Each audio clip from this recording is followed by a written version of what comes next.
شفاعت حقہ اور شفاعت باطلہ. ٹھیک ہے، سب سے پہلے ہم دیکھتے ہیں کہ شفاعت حقہ کیا ہے. شفاعت حقہ یہ ہے کہ دیکھیے یقیناً قیامت کے دن نبی کریم صلی اللہ علیہ وسلم شفاعت کریں گے. ٹھیک ہے، اب میں یہ نہیں کہہ رہی ہماری کریں گے، یہ نہیں کہہ سکتے، کریں گے وہ صحیح. اس کی شرط ہے، شرط کے ساتھ کریں گے. کیا شرط ہے؟ یہاں اللہ تعالیٰ نے خود بتا دیا. کیا بتایا ہے؟ من ذا الذی یشفع عندہ الا باذنہ. اس کی باذنی، اس کی جو ہے نا اذن کے بغیر سفارش، اس کی کون ہے؟ اس کون ہے؟ اللہ تعالیٰ. اللہ تعالیٰ کے اذن کے بغیر سفارش ممکن نہیں، اور اللہ جس کو سفارش کرنے کی اجازت دیں گے وہی سفارش کر سکے گا. وہ چاہے نبی کریم صلی اللہ علیہ وسلم ہے، یا کوئی انبیاء ہیں، یا کوئی فرشتہ ہے، کوئی بھی ہے. اگر کسی نے اجازت مانگی کہ اللہ تعالیٰ میں سفارش کروں، اللہ تعالیٰ نے کہہ دیا نو، تو کیا ہوگا؟ اس کی ہمت ہے سفارش کرنے کی؟ نہیں کر سکے گا. تو سفارش لوٹ کے کس پر آ گئی ہے؟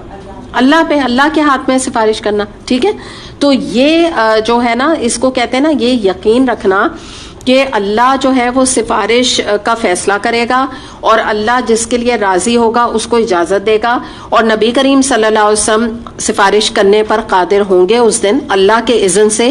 یہ کیا ہے؟ شفاعت حق کا یہ کانسیپٹ حق ہے، یہ سچ ہے. یہ سفارش یا شفاعت ہوگی. ٹھیک ہے، اب دوسرا ہم نے دیکھا شفاعت باطلہ. شفاعت باطلہ یہ کانسیپٹ ہے کہ یہ کسی کا عقیدہ ہو جائے کہ یہ ہمارے جو پیر ہیں، یہ ہمارے فقیر ہیں، یہ جو قبر والے ہیں، ان کے دامن سے لپٹ کر ہم جب آخرت میں جائیں گے تو یہ بالضرور ان کے تھرو، ان کے دامن سے لپٹ کر ہماری سفارش اللہ کر دے گا، کیونکہ یہ بڑے نیک ہیں، اور ہم نے ان کے لنگر بانٹے، ان کے مزاروں پہ ہم نے ان پہ پھول چڑھائے، ہم نے چادریں چڑھائیں، تو یہ ہمارا فیور جو ہم نے ان پر کیے ہیں، تو اس کی بنا پر یہ ہمیں بخشوا دیں گے. یہ کیا کہلاتی ہے؟ شفاعت باطلہ. باطلہ کا مطلب سمجھتے ہیں نا؟ کیا باطل کا کیا مطلب ہوتا ہے؟ ایک بولے. غلط اور ناحق. بالکل ٹھیک ہے نا. تو یہ جو ہے یہ ہے ہی نہیں، یہ چیز ہو ہی نہیں سکتی ہے کہ یہ کوئی بھی اللہ تعالیٰ کے علاوہ، اللہ کے اذن کے علاوہ کسی کے اجازت کے بغیر یہ سفارش کر سکے. اچھا، اب ایک اور چیز بھی آپ دیکھیں، اس کو تھوڑا ایک اور اینگل سے بھی ہم اس بات کو، سفارش کو سمجھتے ہیں کہ مثال کے طور پہ دیکھیے ایک بچہ ہے، اس کے 100 میں سے 10 مارکس آتے ہیں. اب آپ مجھے بتائیے کہ اس کی یا اس کے ماں باپ کی ہمت بھی ہوگی کہ وہ اسکول آئے اور ٹیچر سے اور پرنسپل سے بات کرے کہ پلیز میرے بچے کی سفارش کر دیں اور اس کو پاس کر دیں. 50% پاسنگ مارکس ہے. Is it possible? وہ تو شرم سے سر بھی نہیں اٹھا سکتا نا. کتنی بیکار بات ہے. جو وہ کرے گا تو شاید پرنسپل کو غصہ آ جائے، وہ کہیں کہ آپ آئی بھی کیسے ہیں، آپ کو شرم نہیں آتی کہ آپ یہ اس مارکس پہ اپنے بچے کی سفارش کرنے آ گئے ہے نا یہ بات. اچھا، اب ایک بچہ ہے بڑا انٹیلیجنٹ ہے، اس کا معاملہ کیا ہوا کہ مثال کے طور پہ ہر ایگزام میں اس کا A گریڈ آتا ہے. اب پچھلے ایگزام میں وہ بیمار پڑ گیا، تو کیا ہوا، A گریڈ کیا اس کے سمجھ دیجئے کہ پاس ہونے میں 1% مارکس کم آئے. ٹھیک ہے، بیماری کی وجہ سے بیچارے کے پاسنگ مارک میں بھی 1% کم رہ گیا.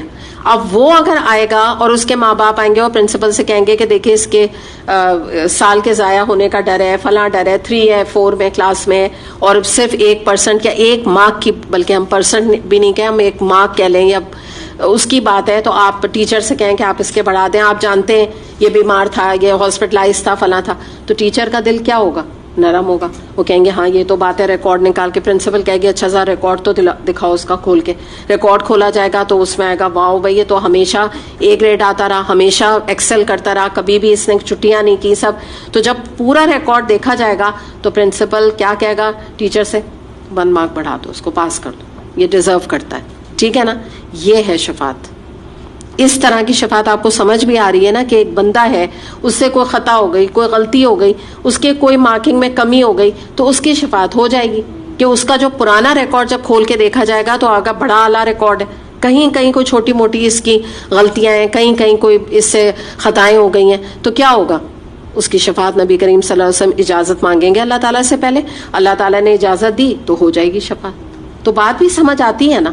آپ بتائیں اگر کوئی گناہگار، ایسا گناہگار، فاسق، فاجر، سارے کبیرہ گناہ لے کر آ گیا، پھر اس کے بعد آپ کو پتا ہے شرک کی تو معافی نہیں، اگر یہاں پر بغیر معافی مانگے اللہ کے پاس چلے گئے تو شرک تو معاف نہیں ہوگا نا، یہ سب لے کر آ گئے، تو کیسے نبی کریم صلی اللہ علیہ وسلم کی کس طرح کر سکیں گے؟ اور ہم نے کیا سمجھا ہوا ہے نبی کریم صلی اللہ علیہ وسلم سے؟ وہ کوئی اسکروٹنی نہیں کریں گے، وہ کچھ بھی نہیں دیکھیں گے کہ جو بھی آ رہا ہے، جو آ رہا ہے لائن میں چلو میں کرتا جاؤں ان کی سفارش. وہ کہیں گے بھائی میں دیکھوں تو ریکارڈ تو دیکھوں کیا ہے. تو یہ معاملہ ہے. تو یہ معاملہ کوئی اتنا آسان نہیں ہے جیسے ہماری جو عوام ہے نا مسلمانوں کی، تو انہوں نے اس کو فار گرانٹیڈ لیا ہوا ہے کہ نبی کریم صلی اللہ علیہ وسلم ان کی تو ان کی بعثت ہوئی تھی دین کا پیغام، دین کا مشن کو آگے پہنچانا. ہم سمجھتے ہیں ان کی بعثت اس لیے بھی تھی کہ ہماری سفارش کرنا، یہی مقصد ہے بس ان کا.